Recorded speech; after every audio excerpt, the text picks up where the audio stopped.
Căng thẳng lên cao, Trung Quốc hạ cấp quan hệ ngoại giao với Litva. Đây được xem là bước lùi lớn trong quan hệ giữa hai nước, phản ánh sự kiên quyết của Trung Quốc trong vấn đề Đài Loan.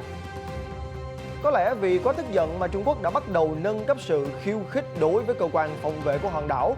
Giờ đây không chỉ xâm nhập ADIZ, phi công Trung Quốc còn lớn giọng thách thức Đài Loan. Cho rằng Bắc Kinh không thực hiện đúng cam kết, cựu quan chức Lầu Năm Góc kêu gọi Mỹ từ bỏ thuật ngữ một Trung Quốc. Mặc cho Trung Quốc ra sức ngăn cản, Đài Loan vẫn đạt mục tiêu gia nhập CPTPP nằm ở vị trí hàng đầu trong chương trình nghị sự năm 2022. Quay lại với cáo buộc quấy rối của cựu tay vợt số 1 thế giới Bành Súy với cựu Phó Thủ tướng Trương Cao Lệ, Nhà Trắng yêu cầu Trung Quốc chứng minh sự an toàn của cô Bành Súy. Lập tức, Global Times liên tục tung tin vận động viên Bành Súy vẫn an toàn, khẳng định sẽ sớm tái xuất. Nhưng những thông tin này liệu có đáng tin? Các thông tin đáng chú ý khác, tại Sudan, quân đội và các đảng dân sự đạt thỏa thuận về phục chức cho thủ tướng. Tổng thống Bulgaria tái đắc cử, cam kết chấm dứt nạn tham nhũng. Hãng hàng không lớn thứ hai Iran lại bị tấn công mạng. El Salvador xây dựng thành phố Bitcoin đầu tiên trên thế giới. Tất cả những diễn biến này sẽ được cập nhật ngay sau đây trong FBNC Thế giới hôm nay ngày đầu tuần.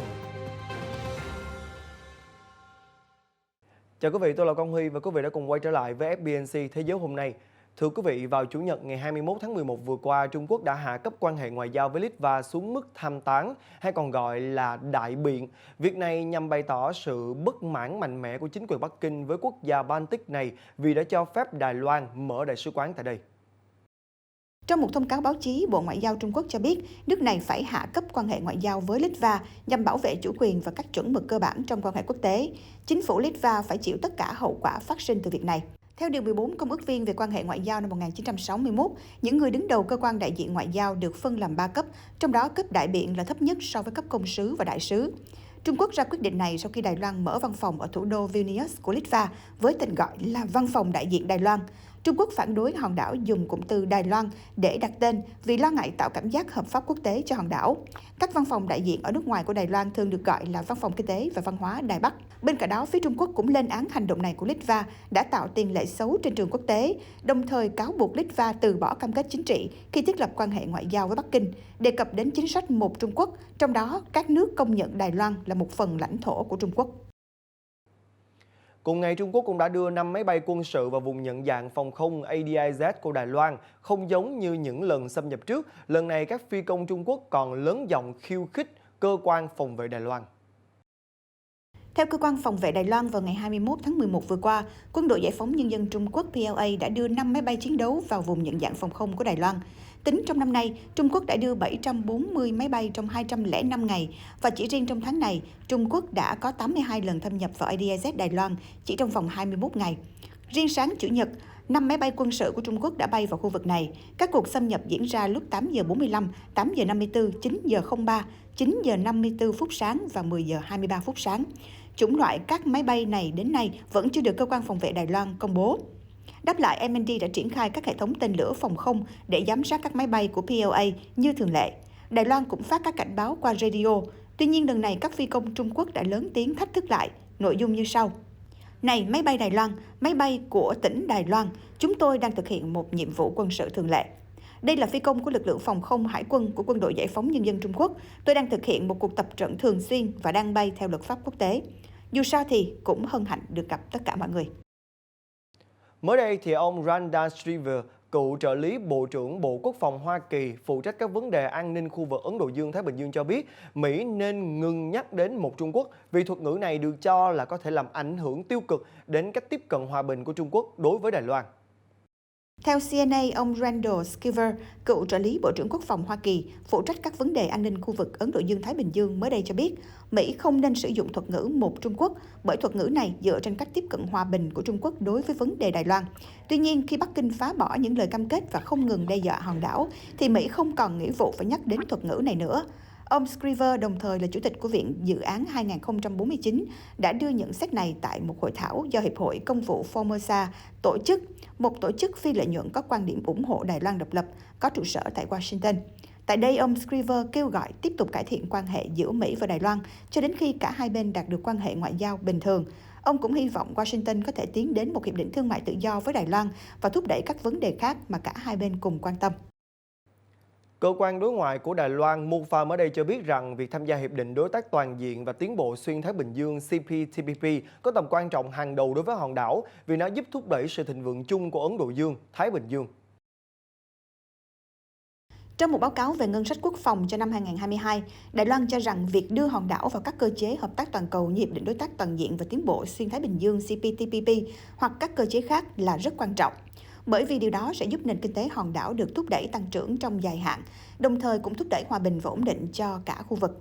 Đài Loan và Trung Quốc đều có nguyện vọng gia nhập vào CPTPP. Tổ chức hiện có 11 thành viên. Tuy nhiên, mục tiêu của Đài Loan sẽ khó mà đạt được, vì ngay từ khi Đài Loan công bố quyết định này, Trung Quốc đã phản đối quyết liệt, mặc dù Trung Quốc không phải là thành viên của CPTPP. Không bỏ cuộc, Đài Loan tiếp tục vận động sự ủng hộ của các nước thành viên, trong đó có Nhật Bản và New Zealand. Hai nước này đã công khai thể hiện sự ủng hộ dành cho Đài Loan. Thậm chí hàng trăm nhà lập pháp Nhật Bản còn cho rằng sự gia nhập của Đài Loan vào CPTPP sẽ đóng một vai trò trong việc xoa dịu căng thẳng ở khu vực. Nhưng mọi chuyện lại không dễ dàng như vậy, nhất là khi nước mà không muốn Đài Loan gia nhập hiệp định này nhất là Trung Quốc, lại là đối tác thương mại lớn nhất nhì của nhiều bên ký kết. Việc kết nạp thêm một thành viên vào hiệp định này phải được tất cả các bên đồng ý. Theo đánh giá của Hội đồng Phát triển Quốc gia, việc không tham gia có khả năng khiến cho Đài Loan mất đi 0,56% GDP. Theo đó, hóa dầu, kim loại và nhựa là một trong những ngành có khả năng bị ảnh hưởng nhất ở Đài Loan bởi các rào cản thương mại. Theo Taiwan News, vừa qua thì các nghị sĩ Mỹ là Anthony Gonzalez và Al Green đã giới thiệu lại đạo luật không phân biệt đối xử ở Đài Loan năm 2021 để yêu cầu chính quyền ông Biden ủng hộ việc Đài Loan trở thành thành viên của Quỹ tiền tệ quốc tế IMF. Và nghị sĩ Gonzalez nhấn mạnh rằng Đài Loan là nền kinh tế lớn thứ 21 trên thế giới với nguồn dự trữ ngoại hối còn lớn hơn cả Hàn Quốc, Ấn Độ và Brazil. Ông nói thêm rằng với tư cách là một xã hội đã thoát khỏi đói nghèo thành công, Đài Loan có thể đóng góp vào các nguồn lực của IMF với tư cách là thành viên. Trong khi đó, thì nghị sĩ Al Green đã mô tả việc Đài Loan gia nhập IMF là một sự kiện có tầm quan trọng bậc nhất vì nền kinh tế của hòn đảo này là đầu tàu toàn cầu và Đài Loan xứng đáng được coi là một thành viên của IMF. Năm ngoái, ông Gonzalez cũng đã đề xuất một dự luật tương tự cũng nhắm vào ảnh hưởng của Trung Quốc trong các tổ chức quốc tế và cố gắng ngăn Bắc Kinh mở rộng tỷ lệ sở hữu trong IMF. Thưa quý vị, mới đây Nhà Trắng cũng đã yêu cầu chính quyền Bắc Kinh chứng minh được rằng ngôi sao quần vợt Bành Xúy vẫn an toàn sau một thời gian dài bị mất tích. Làn sóng yêu cầu Bắc Kinh minh bạch trong vấn đề này đang ngày càng bùng nổ, đặc biệt là sau khi hãng truyền hình nhà nước CGTN đăng một email được cho là của cô Bành Xúy, trong đó viết rằng cô đang an toàn. Tuy nhiên, không có nhiều người tin rằng email này là do cô Bành Xúy tự viết. Tuần trước, ngôi sao quần vợt Trung Quốc Bành Xúy, 35 tuổi, đã viết một bài viết đăng trên mạng xã hội Weibo, một nền tảng truyền thông xã hội của Trung Quốc rằng cô bị cựu Phó Thủ tướng Trương Cao Lệ quấy rối, dù cô đã nhiều lần từ chối. Việc này xảy ra sau một trận đấu quần vợt vào 3 năm trước. Bài đăng nhanh chóng bị xóa và kể từ đó cô Bành bỗng mất tích khỏi mạng xã hội và các phương tiện truyền thông. Các quan chức và cộng đồng quần vợt quốc tế, trong đó có giám đốc điều hành Hiệp hội quần vợt nữ WTA Steve Simon, đang yêu cầu một cuộc điều tra đầy đủ về các email của cô Bành, cũng như đảm bảo về sự an toàn và sức khỏe của cô. Các quan chức Liên Hiệp Quốc và Nhà Trắng đã tham gia vào làn sóng yêu cầu chính phủ Trung Quốc làm rõ về sự an toàn của cô Bành. Người phát ngôn nhân quyền Liên Hiệp Quốc Lee Stossel nói với các phóng viên hôm thứ Sáu rằng điều quan trọng là phải có bằng chứng về nơi ở và tình trạng sức khỏe của cô ấy. Chúng tôi mong muốn có một cuộc điều tra về việc này với sự minh bạch nhất. Đồng tình với quan điểm này, thư ký báo chí Nhà Trắng Jen Psaki cũng cho biết trong một bài phỏng vấn rằng Mỹ vô cùng lo ngại trước các báo cáo rằng cô Bành Xúy dường như đã mất tích. Thưa quý vị, ông Hu Zijin, tổng biên tập của tờ Global Times, cơ quan ngôn luận của nhà nước Trung Quốc mới đây cũng đã tung một số đoạn clip cho thấy vận động viên Bành Xúy đã đi ăn tối tại một nhà hàng với huấn luyện viên và bạn bè của cô, đồng thời cho biết cô sẽ sớm xuất hiện trở lại trong thời gian sắp tới. Theo các video do ông Hu Zijin, tổng biên tập của tờ Global Times đăng tải, cô Bành Xúy đang đi ăn tối tại một nhà hàng vào thứ Bảy với huấn luyện viên và bạn bè của cô. Reuters đã không thể xác minh tính xác thực của các video một cách độc lập. Cựu tay vợt số 1 thế giới Bành Xúy đã đột ngột mất tích khỏi giới truyền thông kể từ khi cô tố giác cựu Phó Thủ tướng Trương Cao Lệ có những hành vi không chuẩn mực với mình. Cả ông Trương và chính phủ Trung Quốc đều không bình luận gì về cáo buộc của cô. Bài đăng trên mạng xã hội của cô Bành cũng nhanh chóng bị xóa và chủ đề này đã bị chặn khỏi cuộc thảo luận trên mạng Internet, nơi vốn bị chính quyền Bắc Kinh kiểm duyệt gắt gao. Trong bối cảnh lo ngại về an toàn của cô ngày càng tăng, Hiệp hội quần vợt nữ WTA đã đe dọa rút các giải đấu ra khỏi Trung Quốc nếu các nhà chức trách Trung Quốc không làm rõ cáo buộc này. Hôm thứ Bảy vừa qua, trong chuyến thăm thủ đô Dakar của Senegal, thì Ngoại trưởng Mỹ Antony Blinken cũng đã bày tỏ quan ngại sâu sắc về tình hình an ninh bất ổn ở Mali và bạo lực ở Ethiopia. Ngoại trưởng Mỹ Antony Blinken đã kết thúc chuyến đi tới châu Phi vào thứ Bảy vừa qua trong chặng dừng chân cuối cùng tại thủ đô Dakar của Senegal. Ông Blinken bày tỏ quan ngại sâu sắc tới sự ổn định của quốc gia láng giềng Mali, quốc gia đã trải qua 2 cuộc đảo chính trong vòng 18 tháng. Cộng đồng kinh tế các quốc gia Tây Phi hay ECOWAS, khối kinh tế và chính trị chính của khu vực, đã áp đặt các biện pháp trừng phạt đối với các nhà lãnh đạo lâm thời của Mali vào đầu tháng này, sau khi kế hoạch cho các cuộc bầu cử tổng thống và lập pháp bị hủy bỏ. Ông Blinken cho biết Mỹ, Pháp và các đối tác ở châu Phi muốn thấy những cuộc bầu cử đó diễn ra và Mali sẽ trở về chế độ hợp hiến thông qua các cuộc bầu cử dân chủ. Đó là những gì chúng tôi đang hy vọng và hướng tới, và đây cũng là khát vọng của người dân Mali về tự do, dân chủ, hòa bình, khát vọng phát triển và tôn trọng nhân quyền. Và chúng tôi mong được thực hiện các bước cần thiết để nối lại toàn bộ các hỗ trợ ngay khi chính phủ được bầu cử dân chủ này nhậm chức. Ông Blinken cũng đã sử dụng chặng dừng chân cuối cùng của chuyến công du để bày tỏ mối quan ngại về tình hình thù địch đang diễn ra ở Ethiopia.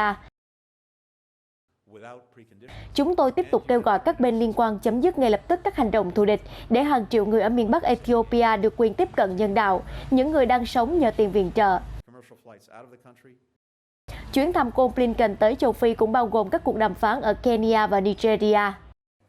Vừa qua, các tay súng Houthi cũng cho biết họ đã bắn hạ 14 máy bay không người lái ở nhiều thành phố Ả Rập Xê Út, bao gồm các cơ sở của công ty Saudi Aramco ở thành phố Jeddah. Hôm thứ Sáu, Liên minh do Ả Rập Xê Út dẫn đầu chiến đấu với người Houthi ở Yemen cho biết họ đã phá hủy 3 máy bay không người lái được phóng về phía nam Ả Rập Xê Út và một máy bay thứ tư nhắm vào Yemen. Nhóm này không phóng được 2 tên lửa đạn đạo và chúng đã rơi xuống bên trong Yemen. Người phát ngôn quân đội Houthi Yahya Saree cho biết trong một cuộc họp báo trên truyền hình rằng nhóm này đã tấn công các nhà máy lọc dầu của Aramco ở Jeddah, cũng như các mục tiêu quân sự ở Riyadh, Jeddah, Abha, Jizan và Naisran. Các lực lượng vũ trang của chúng tôi đã thực hiện chiến dịch cân bằng sức mạnh thứ 8 bằng cách tấn công một số mục tiêu quân sự quan trọng thuộc về kỹ thuật của Ả Rập Xê Út. Yemen đã rơi vào tình trạng bạo lực và hỗn loạn kể từ năm 2014, khi phiến quân Houthi thống trị phần lớn đất nước, bao gồm cả thủ đô Sanaa. Cuộc khủng hoảng leo thang vào năm 2015, khi Liên minh do Ả Rập Saudi dẫn đầu triển khai một chiến dịch không kích tàn khốc nhằm giành lại lãnh thổ của Houthi. Theo Văn phòng điều phối các vấn đề nhân đạo của Liên Hiệp Quốc, cuộc xung đột đã khiến hơn 233.000 người thiệt mạng. Các nỗ lực thiết lập lệnh ngừng bắn ở Yemen của Liên Hiệp Quốc và Mỹ đã bị đình trệ. Tại khu vực Bắc Phi, vừa qua quân đội Sudan đã đồng ý phục chức cho Thủ tướng Abdallah Hamdok, người đứng đầu chính quyền bị lật đổ trong cuộc đảo chính vào tháng 10 vừa qua. Vào ngày 21 tháng 11 vừa qua, người đứng đầu đảng Umma ở Sudan, ông Fablala Boumanasir, đóng vai trò trung gian trong cuộc đàm phán giữa tướng Abdel Fattah al-Burhan và ông Hamdok thông báo một thỏa thuận chính trị đã được nhất trí giữa tướng Burhan, thủ tướng Abdallah Hamdok, các lực lượng chính trị và các tổ chức xã hội dân sự về việc để ông Hamdok quay lại vị trí thủ tướng, cũng như việc thả tất cả những người bị bắt trong cuộc đảo chính. Trước đó, trong cuộc đảo chính ngày 25 tháng 10, các lực lượng quân sự Sudan bất ngờ bắt giữ thủ tướng Hamdok cùng các thành viên khác trong chính phủ nước này. Tiếp đó, tướng Burhan, người đứng đầu Hội đồng tối cao cầm quyền Sudan và là người điều hành chính quyền sau cuộc đảo chính quân sự, đã ban bố tình trạng khẩn cấp trên toàn quốc, đồng thời thông báo giải tán hội đồng này cùng chính phủ chuyển tiếp ở Sudan. Mới đây, trưởng phái bộ của Tổ chức Di cư Quốc tế tại Belarus, ông Mahim Orasmuhamedova cũng đã cho biết rằng những người di cư ở trung tâm hậu cần ở biên giới Belarus-Ba Lan vẫn cần hàng hóa cơ bản, mặc dù tình hình của họ đã được cải thiện ít nhiều. Do đó, thì ông kêu gọi các nước liên quan cùng hợp tác để giải quyết tình hình. Những người di cư từ Trung Đông, Afghanistan và châu Phi bị mắc kẹt ở Belarus hiện đang cố gắng vào Ba Lan nhưng bị từ chối tiếp cận. Châu Âu cáo buộc Belarus đã chở hàng nghìn người đến từ Trung Đông và đẩy họ sang EU. EU vốn có mâu thuẫn với Tổng thống Belarus Alexander Lukashenko kể từ cuộc bầu cử gây tranh cãi năm ngoái. Belarus phủ nhận gây ra cuộc khủng hoảng. Vào ngày 18 tháng 11, nước này đã dọn sạch một trại di cư gần biên giới và bắt đầu cho hồi hương một số người về Iraq. Nhưng Ba Lan cho biết vào hôm thứ Sáu 19 tháng 11 rằng Minsk vẫn đang cố tình đưa hàng trăm người di cư đến biên giới. Tại khu vực Đông Nam của châu Âu vào ngày 21 tháng 11 vừa qua, ông Rumen Radev đã tái đắc cử vị trí Tổng thống Bulgaria và tiếp tục lãnh đạo đất nước trong nhiệm kỳ thứ hai. Theo ông thì kết quả này có ý nghĩa là người dân muốn thay đổi, muốn ngăn chặn tình trạng tham nhũng. Theo kết quả sơ bộ ở các điểm bỏ phiếu ở Bulgaria, Tổng thống Rumen Radev đã giành được 66% số phiếu bầu, vượt xa so với mức 32% của đối thủ Anatas Cherdikov. Ông Anatas Cherdikov cũng đánh giá cao hoạt động của chính phủ dưới thời Tổng thống Radev. Sau khi có kết quả thì ông Radev cho rằng đây cũng chính là mong muốn của nhiều người dân Bulgaria, những người mong muốn chấm dứt nạn tham nhũng. Hiện nay, nước này có chỉ số tham nhũng cao nhất trong Liên minh châu Âu EU. Từ năm 2020, hàng trăm ngàn người đã ra đường biểu tình phản đối chính phủ của Thủ tướng Boyko Borisov cũng như các vấn nạn tham nhũng ở quốc gia này. Chính Tổng thống Radev cũng ủng hộ các cuộc biểu tình này sau khi Bulgaria tổ chức tổng tuyển cử vào tháng 4 và tháng 7. Nước này đã phải đối mặt với khủng hoảng chính trị khi không thể thành lập được chính phủ mới. Chuyển sang một thông tin về không gian, vào cuối tuần qua thì nhà du hành vũ trụ người Nga Alexander Miskin và 2 khách du lịch vũ trụ Nhật Bản đang chuẩn bị để bay vào trạm vũ trụ quốc tế ISS vào tháng tới. Theo đoạn phim của Reuters, phi hành gia Alexander Miskin và doanh nhân Nhật Bản Yusaku Maezawa và đang đi dạo xung quanh sân bay vũ trụ Baikonur ở Kazakhstan và kiểm tra tàu vũ trụ Soyuz 20. Doanh nhân Maezawa sẽ tham gia chuyến thám hiểm này cùng với trợ lý là Yozo Hirano. Phi hành đoàn dự kiến khởi hành vào ngày 8 tháng 12. Và theo hãng tin RIA thì đây sẽ là chuyến bay đầu tiên trên tàu vũ trụ Soyuz có sự tham gia của khách du lịch vũ trụ sau 12 năm. Chuyến đi đặc biệt này có ý nghĩa đối với ông Maezawa đến mức ông xúc động bày tỏ: "Tôi đã suýt khóc vì quá ấn tượng." Tại Afghanistan mới đây, quyền Bộ trưởng Ngoại giao nước này, ông Amir Khan Muttaqi cũng đã cho biết rằng kể từ khi lên nắm quyền thì chính phủ lâm thời đã đạt được nhiều thành tựu trong việc bảo vệ quyền của tất cả các nhóm dân tộc, quyền phụ nữ và trẻ em trên toàn quốc. Theo quyền Bộ trưởng Ngoại giao Afghanistan Amir Khan Muttaqi, ngay sau khi nước này thoát khỏi vũng lầy của chiến tranh và cũng là lúc Taliban tuyên bố thành lập chính phủ lâm thời vào tháng 9, các vấn đề liên quan đến việc xây dựng một chính phủ hòa nhập và bảo vệ quyền của các nhóm dân tộc, phụ nữ và trẻ em đang được cộng đồng quốc tế hết sức quan tâm. Trong một cuộc phỏng vấn với đài truyền hình quốc gia Trung Quốc China Media Group, hay còn gọi là CMG, ông Muttaqi khẳng định chính phủ lâm thời của Afghanistan đã làm được điều đó. Nếu một chính phủ hòa nhập có nghĩa là tất cả các nhóm dân tộc đều được đối xử công bằng, thì chính phủ lâm thời Afghanistan đã làm được điều đó. Không có dân tộc nào ở nước chúng tôi bị bỏ lại phía sau. Nội các của chúng tôi bao gồm các thành viên của Tajik-Uzbekistan. Chúng tôi cũng có đại diện từ mọi tỉnh trên toàn quốc, bao gồm Panjshir, Badakhshan, Faryab, Kandahar và tỉnh Nangarhar. Trong thời kỳ Taliban cầm quyền trước đây ở Afghanistan từ năm 1996 tới năm 2001, phụ nữ và trẻ em gái bị cấm đến trường. Cho đến Mỹ tiến vào nước này vào năm 2001, phụ nữ và trẻ em gái mới bắt đầu được đi học tại các trường học và đại học. Theo Tổ chức Văn hóa và Khoa học Giáo dục của Liên Hiệp Quốc, UNESCO, với sự sụp đổ của Taliban, đã có nhiều trường học hơn được mở ra và tỷ lệ nữ giới biết chữ đạt 30% vào năm 2018. Quyền Bộ trưởng Ngoại giao cho biết chính phủ lâm thời hiện đang nỗ lực thúc đẩy tiến bộ trong vấn đề giáo dục của nữ giới. Chuyển sang một thông tin tại khu vực Trung Đông, vào ngày 21 tháng 11, Mahan Air, hãng hàng không lớn thứ hai của Iran, cũng đã thông báo về việc bị tấn công mạng. Trước đó thì hãng này cũng đã từng bị tin tặc tấn công. Theo thông báo của Mahan Air thì tất cả các chuyến bay vẫn diễn ra đúng lịch trình. Theo thông báo mới nhất của Mahan Air, hãng hàng không lớn nhất của Iran, hệ thống máy tính của chúng tôi lại vừa bị tấn công. Mahan Air đã nhiều lần là mục tiêu của các vụ tấn công mạng do vị trí quan trọng của hãng hàng không này trong ngành công nghiệp hàng không của đất nước. Đội ngũ an ninh mạng của chúng tôi đang ngăn chặn vụ tấn công. Mahan Air là hãng hàng không tư nhân chính và lớn thứ hai của Iran sau Iran Air. Công ty này nằm trong danh sách đen các công ty Iran bị Mỹ trừng phạt từ năm 2011. Trước đó, thì ngày 26 tháng 10, hệ thống xăng dầu của Iran cũng đã hứng chịu một đợt tấn công mạng, nơi những hàng dài xe tại các điểm đổ xăng gây cản trở luồng giao thông tại thủ đô Tehran.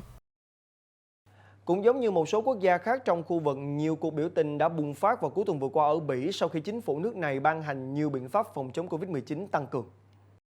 Hôm qua, khoảng 35.000 người đã đổ xuống đường, tuần hành qua các con đường ở trung tâm thủ đô Bruxelles của Bỉ để phản đối các biện pháp mới mà chính phủ nước này đang áp đặt. Cầm theo biểu ngữ, những người tham gia hô vang khẩu hiệu "Tự do, tự do". Theo hình ảnh được ghi lại, một số đám đông nhỏ quá khích đã sử dụng pháo sáng và đốt các đồ vật tạo nên ngọn lửa lớn giữa đường phố. Để giải tán đám đông và giữ an ninh khu vực, giới chức địa phương đã điều động lực lượng chống bạo động và sử dụng vòi rồng. Giống như nhiều nước khác ở châu Âu, Bỉ đang chứng kiến đợt bùng phát COVID-19 tồi tệ. Với sự gia tăng đột biến của các ca mắc mới, tính đến hết ngày 21 tháng 11, Bỉ có tổng cộng 1.581.500 người dương tính với virus SARS-CoV-2, trong đó có gần 26.600 bệnh nhân không qua khỏi. Kính thưa quý vị, sau 3 năm đầy thảm họa, nhà cầm quyền người Na Uy Gunnar Solskjaer hôm qua ngày 21 tháng 11 cũng đã chính thức bị sa thải khỏi vị trí huấn luyện viên của câu lạc bộ Manchester United. Thông tin này đã làm dấy lên nhiều phản ứng trái chiều trong cộng đồng người hâm mộ. Trận thua bệ bàng 1-4 trước đội bóng mới lên hạng là Watford như giọt nước làm tràn ly, khiến ban lãnh đạo Manchester United đi đến sự nhẫn nại cuối cùng và quyết định chấm dứt hợp đồng với huấn luyện viên Ole Gunnar Solskjaer. Theo nguồn tin, Michael Carrick sẽ tạm thay thế ông Solskjaer cho đến khi MU bổ nhiệm nhà cầm quân mới. Sự ra đi của huấn luyện viên người Na Uy sau đó đã khiến cộng đồng người hâm mộ có nhiều phản ứng trái chiều.